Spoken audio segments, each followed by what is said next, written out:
Hi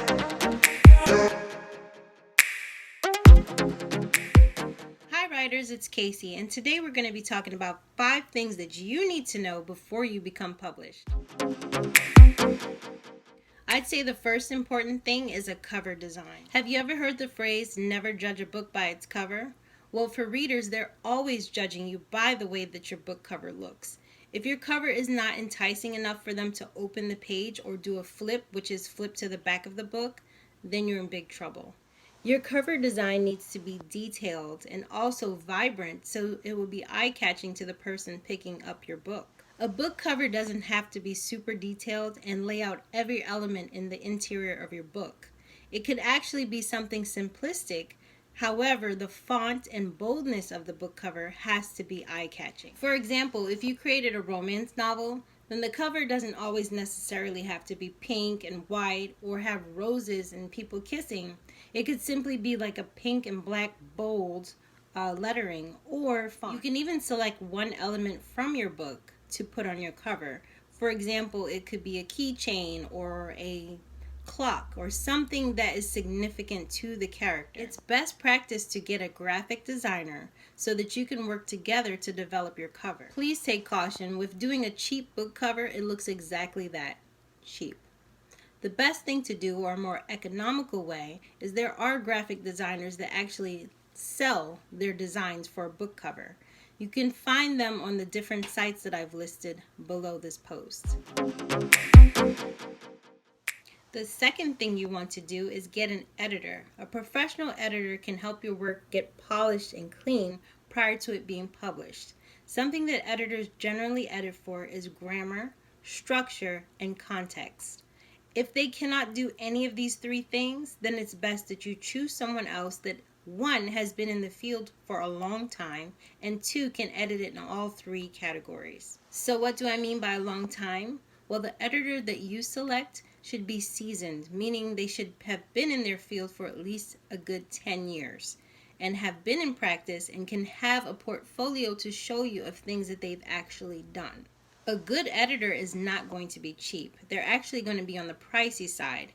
The reason being is it takes time to edit a manuscript that's, say, 250 to 300 pages. That's a lot of time and effort when you're reading for grammar, context, and structure. Once the editor has completed his or her job, under no circumstances are they supposed to change the physical structure of your manuscript. What do I mean by structure? Okay, for example, if you have a chapter 1, your chapter 1 content should not come later in chapter 2 or chapter 3, meaning that they've edited and pushed this information back.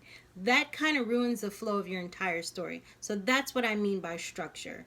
It's also changing characters or more or less rewriting your manuscript, and that's a no-no. The third thing that you want to do is make sure you research the different types of publishing that's out there. There's traditional, independent, and vanity. Traditional publishing is where you submit your query letter to a literary agent. The agent then reads through your manuscript, see if it's good enough, and they select you if they want to represent you as an author. Getting a literary agent can actually be quite taxing, simply because literary agents are very picky when it comes on to who they will select to represent. If they don't see any cash value in your book, then they won't represent you, and sadly you'll get a rejection notice in the mail. The next route that you can go is indie publishing, which is also independent publishing. It's you as the creative that wants to sell your product. So how you go about it is you're doing everything basically yourself. However, it's best to find a publishing house that does independent publishing. The reason why most people tend to choose indie publishing is because it's an easier experience. One, you're not submitting a query to a literary agent. You don't have to deal with rejection, and you can get your book on the market pretty fast. However, there are certain things that you have to make sure that you have a budget for indie publishing, because it's going to cost money to publish your physical book. Lastly, you have to be very aware of vanity publishing. They are like the bottom of the totem pole when it comes to publishing. They are very eager. They're kind of like the sleazy people that you meet at a car dealership that are forcing you to buy a car. They are forcing you to get published. They go about many different tactics, from spamming emails to phone calls. The phone calls can become very harassing. Sometimes these vanity publishers find you via mail, like direct mail. It comes to your home. Or they can find you via email. They're very eager to get you to publish, and they're nonstop with their phone calls and queries. Number 4, you want to have a well-written query letter. Your query letter has to be specifically personalized to the literary agent that you're submitting to. This means if you met them at an event or you know what type of genre they're writing for, you need to represent that in the letter that you're submitting. Also, your letter has to have a summary of your book. Your query letter should be no longer than 300 words or less. It has to be short and sweet and engaging enough for the literary agent to pick it up and want to actually read your manuscript.